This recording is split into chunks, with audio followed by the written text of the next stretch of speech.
When I sued District Number 1 under 4th grade, Karen Wells was at the table, and she kicked me out of Lincoln. But she didn't know I still had a daughter there, so she didn't kick me out of Lincoln, and I stayed, and then Lincoln closed under Karen Wells. Willie Fort left. Atlee Riley, by the time I got to Atlee Riley in 8th grade, if Atlee Riley said that they said I was hard to work with, my understanding is that they had a school structure where it was a side A and a side B. And under Michael's grade at the time, I was asking for an IEP under other health disability because he had a speech impairment that was identified when he left Head Start. And under that speech impairment that he had, it simply meant that he mispronunciated words in kindergarten. They said he would grow out of it, Kim Ellison. And he did not grow out of it. In fact, it disrupted his reading because he did not want to read in class. So under the IEP of other health disability, we could have got speech, right, from Head Start.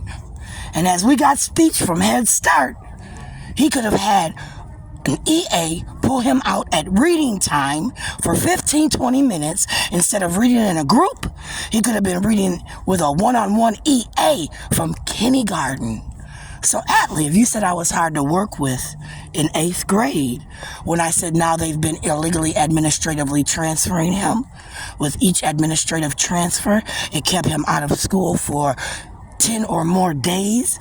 Paperwork, I said that under Kim Messon, they were saying I had to do meetings even though my doctor said I should not be making decisions after surgery on these medications that they're giving me.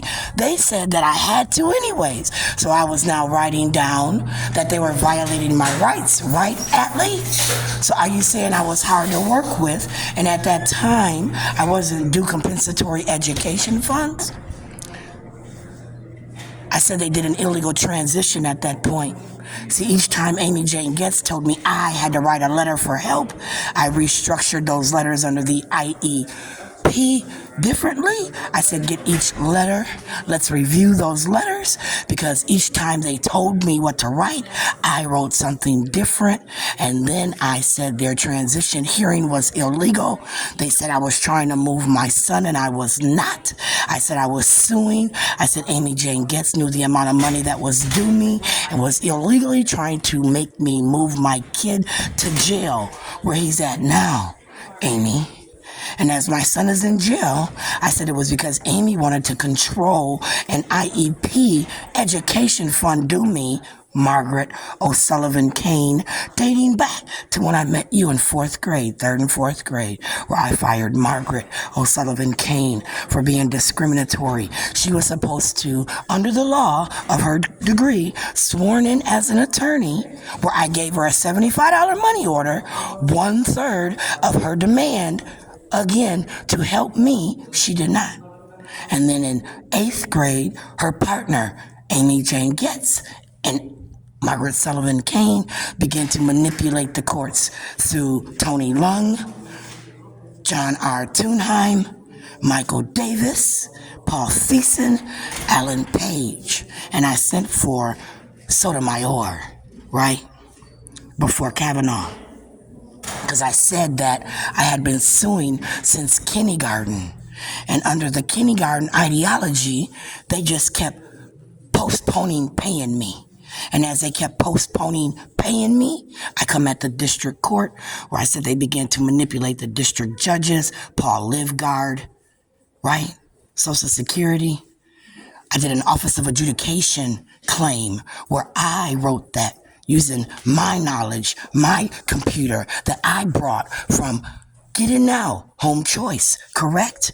I paid weekly as I got that difficulty of care, which I said should be listed as a job, right? Because you give us a check for the kids, which is supposed to be designed in a specific way, and then you give us difficulty of care, which is ours. So I said under that difficulty of care, I was now paying for things that Rent-A-Center, Get It Now, Home Choice, where I sued them as well, right?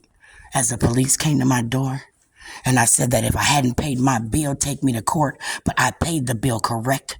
Michael Cooper Sr., that's why they never took me to court. Spike Moss, was that your company, Bobby? Keith? Huh? Silent investors? Because again, I continue to come at your contracts. I continue to come at you for your violations of law here. Why? It has a police. It has a jail. It has a lockup. I think that I, under the law, asked for an attorney to represent me to the fullest of the law, where they went to school. They were sworn in under the oath to, again, use their degree to support me if there was evidence. And if you wouldn't have stole my evidence from 3625 Oliver, where you illegally kicked me out, where you then began to, with Michelle Bethke Kelleher and whoever bought my locker, you know, as you said, log my stuff in, use it in a class for Amy Jane Getz, where I thought under the University of Minnesota you got an illegal Tuskegee case deal through Atlee Riley, right? Atlee, I'm hard to work with because, you know, your theory is this, Atlee. You said, they said you're hard to work with, and you can't say they did wrong until you let them try. So I let them try, and they put my son in Harrison. And as they tried, I said they denied him education. And you said I had to wait for Thunheim's decision, which took 2 years, right? And as it took 2 years, you manipulated the courts. Like when you sent him home without a suspension slip, and then you sent the police for him. Like when you put the MP3 player in his pocket, and you called it theft. Huh? It wasn't theft because you put it in his pocket. These were entrapments that you were using every 2 years to keep my son under an illegal IEP, which he did not deserve under EBD. So as you gave him that illegal IEP and you kept him at Harrison, yeah, I pulled him out. Somebody said, well, Sharon, did you know? I said, no, my attorney never told me. Amy Jane Getz, Atlee Riley. So now I pulled him out myself. I put him in Cooper District. Right, Atlee, after I fired Amy for being discriminatory like Margaret, and I said you owed me compensatory education funds, Kim Messin, Laura T. Booth. Are we having court outside the courthouse? Is this a public education, Your Honor? Judge Robiner, I beat a ticket on Friday. You came after me on a Monday. You denying me an education to be an attorney when I'm already an attorney. What I don't know is procedure. I don't know your paper files, right? I said you put them there for people like me, right? To make it harder. And then you denied me access to the court, right? I said that was also illegal under the law when I researched it on the 24th floor of the government center, where you then denied me access to the law center, correct? Because I was no longer practicing attorney. I wasn't a practicing attorney anymore, was I? I am an attorney.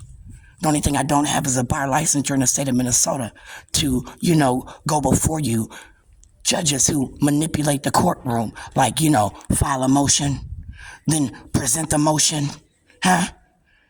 These are, what did you call it? At your discretion of how to run your private courtrooms. And I thought that was illegal too. And every time I think you do something illegal, like kill my kids, take my son, I just get madder and madder, don't I? And then under Al Franken's net neutrality deal, Amy Klobuchar, where you're gonna find me on the side of the road, where Bobby Joe Champion used his people in the community, and, Paul Thiessen, my favorite, with the Minnesota Department of Health, using my behavior, calling me erratic, bipolar, attention deficit, hyperactivity, disorder, based on the medication I said he was giving me through his illegal pipeline. Right? Amy, I met Amy right here. Nakima Levy Pounds, Ilhan Omar. Who else I meet in this house? That's why I come here.